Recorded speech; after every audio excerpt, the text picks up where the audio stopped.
السلام علیکم ورحمۃ اللہ وبرکاتہ۔ اللہ تعالیٰ اور اس کے رسول محمد صلی اللہ علیہ وسلم کی اطاعت کے بارے میں قرآنی آیات کیا ہم کو بتاتی ہیں، تو اس کو ہم اس خاص ویڈیو کے اندر آپ کے ساتھ کریں گے جی، ان سب کا بارے میں بات اور کیوں ہے جی اتنی امپورٹنس ان آیات کو سمجھنا آپ کے لیے ہے جی بہت ضروری، کیونکہ اللہ کی اطاعت اور آپ صلی اللہ علیہ وسلم کی اطاعت میں ہی ہے جی اصل کامیابی۔ تو قرآن کی سب سے پہلی سورۃ الفاتحہ، جس کے اندر آپ دیکھ سکتے ہیں، آپ روزانہ قرآن کے اندر پڑھتے بھی ہیں اور نماز کے اندر تو پڑھتے ہی ہیں، ٹھیک ہے۔ تو اگر آپ دیکھیں، الحمدللہ رب العالمین، سب تعریفیں اللہ تعالیٰ کے لیے ہیں جو تمام جہانوں کا پالنے والا ہے جی، بڑا مہربان، نہایت رحم کرنے والا، بدلے کے دن یعنی قیامت کے دن کا مالک۔ ہم صرف تیری ہی عبادت کرتے ہیں اور صرف تجھ ہی سے مدد مانگتے ہیں۔ ہمیں سیدھی اور سچی راہ دکھا، یعنی کہ سیدھی اور سچی راہ دکھا کن لوگوں کی؟ ان لوگوں کی راہ جن پر تو نے انعام کیا۔ آپ صلی اللہ علیہ وسلم کی جو راستہ ہے وہ بالکل سیدھا ہے، سچا ہے۔ آپ صلی اللہ علیہ وسلم کے جو ساتھی تھے جی، صحابہ جن کو کہتے تھے، وہ صراط مستقیم جس کو ہم کہتے ہیں، ٹھیک ہے۔ تو اور نہ ان لوگوں کا راستہ ان کی نہیں جن پر غضب کیا گیا، اور نہ گمراہوں کا، سمجھے؟ بہت سے لوگ ایسے تھے جن کو اللہ نے ان کے اوپر عذاب نازل کیا، غضب اللہ کا نازل ہوا اور وہ گمراہ ہو گئے، ایسے بھی لوگ تھے۔ لیکن ان لوگوں کے راستے پہ نہ چلا اللہ تعالیٰ ہم کو چلا جی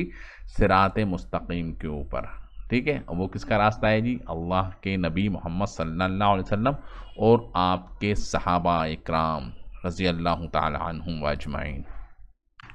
سورہ آل عمران کی آیت نمبر اگر آپ 51 کا دیکھیں گے، تو بے شک اللہ میرا بھی پروردگار ہے اور تمہارا بھی پروردگار ہے، یہی سیدھا راستہ ہے کہ صرف اسی کی عبادت کریں۔ کہتے ہیں نا، ایاک نعبد و ایاک نستعین، تو یہی راستہ ہے جی سیدھا، جس کے اوپر آپ کو آنا ہے جی۔ آپ صلی اللہ علیہ وسلم بھی اس راستے پر تھے، ٹھیک ہے، اور ہم کو بھی اس راستے پر آنے کی کرنی ہے جی کوشش، کیونکہ یہی ہے جی سیدھا راستہ، جس کو اللہ تعالیٰ نے باقاعدہ بخوبی پورے بڑے پیارے انداز کے اندر ان اللہ ربی و ربکم، یعنی کہ جس رب کی میں عبادت کر رہا ہوں، آپ صلی اللہ علیہ وسلم کہہ رہے ہیں جی، اللہ کہلوا رہا ہے، وہی تمہارا رب ہے جی، تو اسی رب کی عبادت کرو جس کی میں عبادت کرتا ہوں، ٹھیک ہے۔ تو یہی راستہ ہے جی سیدھا، یعنی کہ شرک سے بالکل پاک ہو جانا ہے جی، کسی طرح کی ملاوٹ اپنے اللہ کے ساتھ ہم کو نہیں کرنی ہے جی۔ سورہ انعام آیت نمبر 161، اس کے اندر بھی آپ دیکھیے کیا کہتے ہیں جی اللہ تعالیٰ، آپ کہہ دیجئے کہ مجھ کو میرے رب نے ایک سیدھا راستہ بتایا ہے، کہ وہ ایک دین مستحکم ہے، جو طریقہ ہے جی ابراہیم علیہ السلام کا، جو اللہ کی طرف یکسو تھے اور وہ شرک کرنے والوں میں سے بالکل بھی نہیں تھے جی۔ اور سورہ انعام کی اگلی آیت 162، اس کے اندر آپ کیا کہہ رہے ہیں جی؟ آپ فرما دیجئے کہ بالیقین میری نماز اور میری ساری عبادت اور میرا جینا اور میرا مرنا یہ صرف خالص اللہ ہی کا ہے، اور جو سارے جہان کا مالک ہے اور اس کا کوئی شریک نہیں، اور مجھ کو اسی کا حکم ہوا ہے، اور میں سب ماننے والوں میں سے پہلا ہوں، لا شریک لہ وبذالک امرت وانا اول المسلمین۔ سورہ اعراف کی آیت نمبر 158 کا اگر آپ پڑھیں گے، تو اس کے اندر بھی آپ دیکھیے جی اللہ تعالیٰ کیا کہلوا رہا ہے جی آپ صلی اللہ علیہ وسلم کے ذریعے سے پوری انسانیت کے لیے۔ آپ کہہ دیجئے کہ اے لوگو، میں تم سب کی طرف اس اللہ تعالیٰ کا بھیجا ہوا ہوں جس کی بادشاہی تمام آسمانوں اور زمین میں ہے، اس کے سوا کوئی عبادت کے لائق نہیں، وہی زندگی دیتا ہے اور وہی موت دیتا ہے، سو اللہ تعالیٰ پر ایمان لاؤ اور اس کے نبی امی پر جو کہ اللہ تعالیٰ پر اور اس کے احکام پر ایمان رکھتے ہیں، اور ان کی اتباع کرو تاکہ تم راہ پر آ جاؤ، یعنی کہ صراط مستقیم پر آ جاؤ۔ سورۃ النساء آیت نمبر 64 کے اندر آپ دیکھیے جی، ہم نے ہر رسول کو صرف اس لیے بھیجا کہ اللہ تعالیٰ کے حکم سے اس کی فرما برداری کی جائے، ٹھیک ہے، یعنی کہ اللہ کے احکامات کو ماننا، اللہ کی فرما برداری کرنا ہے۔ اور اگر یہ لوگ جب انہوں نے اپنی جانوں پر ظلم کیا تھا تیرے پاس آ جاتے اور اللہ سے استغفار کرتے اور رسول بھی ان کے لیے استغفار کرتے تو یقیناً یہ لوگ اللہ تعالیٰ کو معاف کرنے والا مہربان پاتے۔ سورہ انفال آیت نمبر 20، جس کے اندر آپ دیکھیے اللہ تعالیٰ کیا کہلوا رہے ہیں جی، اے ایمان والو، اللہ کا اور اس کے رسول کا کہنا مانو اور اس کا کہنا ماننے سے روح گردانی مت کرو، سنتے جانتے ہو۔ سمجھ میں آیا؟ یعنی کہ اللہ کا اور اس کے رسول کا کہنا مانو اور اس سے روح گردانی مت کرو، سنتے اور جانتے ہو، یعنی کہ کچھ چیز تمہیں سنائی جا رہی ہے اور تم لوگ جانتے ہو لیکن اپنی منمانی کر رہے ہو، تو ایسا آپ کو نہیں کرنا ہے۔ تو اطیعوا اللہ و رسولہ ولا، ٹھیک ہے؟ تو یہ سب چیزیں آپ کو کرنی ہے جی، اللہ کے ماننی ہے اور اللہ کے نبی محمد صلی اللہ علیہ وسلم کا کہنا ماننا ہے، جو آپ صلی اللہ علیہ وسلم نے کہا ہے اس کے اوپر عمل کرنا ہے، اور یہی اللہ تعالیٰ چاہ رہا ہے جی۔ سورہ آل عمران آیت نمبر 132 کے اندر آپ دیکھیے جی، اور اللہ اور اس کے رسول کی فرما برداری کرو تاکہ تم پر رحم کیا جائے۔ سورہ انفال آیت نمبر 46 آپ دیکھیے جی، اور اللہ کی اور اس کے رسول کی فرما برداری کرتے رہو، آپس میں اختلاف نہ کرو ورنہ بزدل ہو جاؤ گے اور تمہاری ہوا اکھڑ جائے گی، اور صبر و سہار رکھو، یقیناً اللہ تعالیٰ صبر کرنے والوں کے ساتھ ہے۔ سورۃ النساء آیت نمبر 59، اے ایمان والو، فرما برداری کرو اللہ تعالیٰ کی اور فرما برداری کرو رسول اللہ صلی اللہ علیہ وسلم کی، اور تم میں سے اختیار والوں کی، یعنی کہ جو آپ کے امیر ہیں جی، وَأُولِي الْأَمْرِ، یعنی کہ جو بڑے ہیں جی، ٹھیک ہے؟ پھر اگر کسی چیز میں اختلاف کرو تو اسے لوٹاؤ اللہ تعالیٰ کی طرف اور رسول اللہ صلی اللہ علیہ وسلم کی طرف، اگر تمہیں اللہ تعالیٰ پر اور قیامت کے دن پر ایمان ہے، یہ بہت بہتر ہے اور باعتبار انجام کے بہت اچھا ہے۔ اور سورہ نور آیت نمبر 51، ایمان والوں کا قول تو یہ ہے کہ جب انہیں اس لیے بلایا جاتا ہے کہ اللہ اور اس کا رسول ان میں فیصلہ کر دے تو وہ کہتے ہیں کہ ہم نے سنا اور مان لیا، یہی لوگ کامیاب ہونے والے ہیں۔ دوسری آیت ہے جی، آیت نمبر 52 سورہ نور کی ہی، جو بھی اللہ تعالیٰ کی اور اس کے رسول کی فرما برداری کرے، خوف الہی رکھے اور اس کے عذابوں سے ڈرتے رہیں، وہی نجات پانے والے ہیں۔ سورہ نور کی آیت نمبر 54، کہہ دیجئے کہ اللہ تعالیٰ کا حکم مانو، رسول اللہ کی اطاعت کرو، پھر بھی اگر تم نے روگردانی کی تو رسول کے ذمے تو صرف وہی ہے جو اس پر لازم کر دیا گیا ہے، اور تم پر اس کی جواب دہی ہے جو تم پر رکھا گیا ہے۔ ہدایت تو تمہیں اسی وقت ملے گی جب رسول کی ماتحتی کرو۔ سنو، رسول کے ذمے تو صرف صاف صاف طور پر پہنچا دینا ہے، اب آپ بات مانیں گے تو آپ کو ہدایت ملے گی، اگر آپ بات نہیں مانیں گے تو آپ کو عذاب ہوگا۔ سورہ نور آیت نمبر 55، تم میں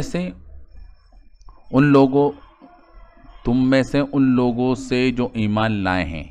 اور نیک عمل کیے ہیں، اللہ تعالیٰ وعدہ فرما چکا ہے کہ انہیں ضرور زمین میں خلیفہ بنائے گا، جیسے کہ ان لوگوں کو خلیفہ بنایا تھا جو ان سے پہلے تھے،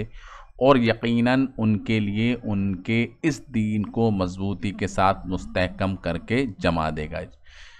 جیسے ان کے لیے وہ پسند فرما چکا ہے، اور ان کو اس خوف و خطرے کو وہ امن و امان سے بدل دے گا۔ وہ میری عبادت کریں گے، میرے ساتھ کسی کو بھی شریک نہ ٹھہرائیں گے، اس کے بعد بھی جو لوگ ناشکری اور کفر کریں وہ یقیناً فاسق ہیں۔ آگے آیات 56 آیت کے اندر کیا ہے جی، نماز کی پابندی کرو، زکوٰۃ ادا کرو اور اللہ تعالیٰ کے رسول کی فرما برداری میں لگے رہو تاکہ تم پر رحم کیا جائے۔ سورہ احزاب اس کی آیت نمبر 70، اے ایمان والو، اللہ تعالیٰ سے ڈرو اور سیدھی سیدھی سچی بات کیا کرو۔ تو اگر سچی بات کہیں گے تو اس کا کیا فائدہ ہوگا؟ تاکہ اللہ تمہارے کام سنوار دے اور تمہارے گناہ معاف فرما دے، اور جو بھی اللہ اور اس کے رسول کی تابعداری کرے گا اس نے بڑی مراد پالی۔ تو سورہ احزاب اس کی آیت نمبر 71 اور 70، سورہ انفال کی آیت نمبر 24، اے ایمان والو تم اللہ اور اس کے رسول کے کہنے کو بجا لاؤ جبکہ رسول تم کو تمہاری زندگی بخش چیزوں کی طرف بلاتے ہیں، اور جان رکھو کہ اللہ تعالیٰ آدمی کے اور اس کے قلب کے درمیان آڑ بن جایا کرتا ہے، اور بلا شبہ تم سب کو اللہ ہی کے پاس جمع ہونا ہے۔ سورۃ النساء آیت نمبر 80۔ اس رسول صلی اللہ علیہ وسلم کی جو اطاعت کرے اسی نے اللہ تعالیٰ کی فرمانبرداری کی، اور جو منہ پھیر لے تو ہم نے آپ کو کچھ ان پر نگہبان بنا کر نہیں بھیجا، یعنی کہ آپ ان سے پریشان ہوں، ان کے اوپر نگہبانی کریں کہ ہاں جی میرا کہنا کیوں نہیں مان رہے، تو اللہ تعالیٰ خود ان سے نمٹ لے گا۔ آپ کا کام صرف بتا دینے کا ہے، اور جو فرمانبرداری کرے گا، بات مان لے گا، ٹھیک ہے، اس کے لیے اللہ آسانیاں فرمائیں گے اور اس کو جنت میں اعلیٰ مقام عطا فرمائیں گے۔ سورۃ النساء کی آیت نمبر 69۔ اور جو بھی اللہ تعالیٰ کی اور رسول اللہ صلی اللہ علیہ وسلم کی فرمانبرداری کرے وہ ان لوگوں کے ساتھ ہوگا جن پر اللہ تعالیٰ نے انعام کیا، جیسے نبی اور صدیق اور شہید اور نیک لوگ، یہ بہتر رفیق ہیں، اور یہ فضل ہے اللہ تعالیٰ کی طرف سے ہے، ٹھیک ہے، یہ فضل اللہ تعالیٰ کی طرف سے ہے، اور کافی ہے جی اللہ تعالیٰ جاننے والا کہ اللہ تعالیٰ نے اپنے نبی کو بھیجا، قرآن کو بھیجا، ٹھیک ہے، اس کی اگر ہم پیروی کریں، اس کی فرمانبرداری کریں تو ہمارے لیے ہے نا کامیابی بھی ہوگی اور آسانی بھی ہوگی، دنیا بھی بنے گی اور آخرت بھی بنے گی۔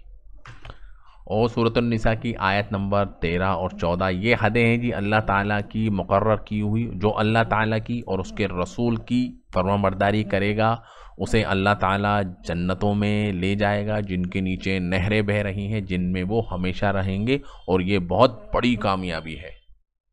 اور جو لوگ اللہ تعالیٰ کی اور اس کے رسول صلی اللہ علیہ وسلم کی نافرمانی کرے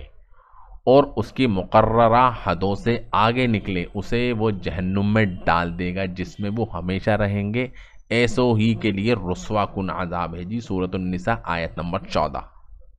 سورہ انفال کی آیت نمبر 1 سے لے کے 4 تک، یہ لوگ آپ سے غنیمتوں کے حکم دریافت کرتے ہیں، آپ فرما دیجئے کہ یہ غنیمتیں یعنی کہ جو مال کے اندر جب جنگ ہوتی ہے جو مال بچتا ہے جی، ٹھیک ہے، جو سامنے والی جو فوج ہے جب وہ ہار جاتی تو اپنا مال چھوڑ کے جاتی، اس کو کہتے ہیں مال غنیمت، تو غنیمتیں اللہ کی ہیں اور اس کے رسول کی ہیں، سو تم اللہ سے ڈرو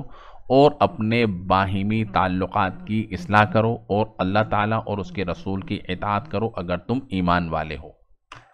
بس ایمان والے تو ایسے ہوتے ہیں کہ جب اللہ تعالیٰ کا ذکر آتا ہے تو ان کے قلوب ڈر جاتے ہیں، اور جب اللہ تعالیٰ کی آیتیں ان کو پڑھ کر سنائی جاتی ہیں تو وہ آیتیں ان کے ایمان کو اور زیادہ کر دیتی ہیں، اور وہ لوگ اپنے رب پر توکل کرتے ہیں جو کہ نماز کی پابندی کرتے ہیں، اور ہم نے ان کو جو کچھ دیا ہے وہ اس میں سے خرچ کرتے ہیں۔ سچے ایمان والے یہ لوگ ہیں، ان کے لیے بڑے درجے ہیں جی ان کے رب کے پاس، اور مغفرت اور عزت کی روزی ہے۔ سورہ توبہ آیت نمبر 31، مومن مرد و عورت آپس میں ایک دوسرے کے مددگار و معاون ہیں اور دوست ہیں، اور بھلائی کا حکم دیتے ہیں اور برائی سے روکتے ہیں، نمازوں کی پابندی، ٹھیک ہے، اور زکوٰۃ ادا کرتے ہیں، نمازوں کو پابندی سے بجا لاتے ہیں، زکوٰۃ ادا کرتے ہیں، اللہ کی اور اس کے رسول کی بات مانتے ہیں، یہی لوگ ہیں جن پر اللہ تعالیٰ بہت جلد رحم فرمائے گا، بے شک اللہ غلبے والا اور حکمت والا ہے۔ سورہ آل عمران آیت نمبر 31، کہہ دیجئے اگر تم اللہ سے محبت رکھتے ہو تو میری تابعداری کرو، خود اللہ تعالیٰ تم سے محبت کرے گا اور تمہارے گناہ معاف فرما دے گا، اور اللہ تعالیٰ بڑا بخشنے والا مہربان ہے۔ سورہ احزاب آیت نمبر 31، یقیناً تمہارے لیے رسول اللہ میں عمدہ نمونہ موجود ہے ہر اس شخص کے لیے جو اللہ تعالیٰ کی اور قیامت کے دن کی توقع رکھتا ہے اور بکثرت اللہ تعالیٰ کو یاد کرتا ہے۔ اور سورہ حشر آیت نمبر 7، یقیناً بستیوں والوں کو جو مال اللہ تعالیٰ تمہارے لڑے بھڑے بغیر اپنے رسول کے ہاتھ لگائے وہ اللہ کا ہے اور اس کے رسول کا، اور قرابت والوں کا اور یتیموں مسکینوں کا اور مسافروں کا ہے، تاکہ تمہارے دولت مندوں کے ہاتھ میں ہی یہ مال گردش کرتا نہ رہے، اور تمہیں جو کچھ رسول اللہ صلی اللہ علیہ وسلم دیں لے لو، اور جس چیز سے روکیں رک جاؤ، اللہ تعالیٰ سے ڈرتے رہا کرو، یقیناً اللہ تعالیٰ سخت عذاب والا ہے۔ ٹھیک ہے جی، اللہ تعالیٰ سخت عذاب دینے والا ہے۔ تو ان سب آیتوں سے کیا پتہ چل رہا ہے کہ اللہ کی اور اللہ کے رسول کی اطاعت بہت ضروری ہے، اور قرآن کے اندر بے شمار مقامات پر ہیں جو تھیں ہم نے آپ کے سامنے لے کر آئے۔ تو اللہ تعالیٰ اس کو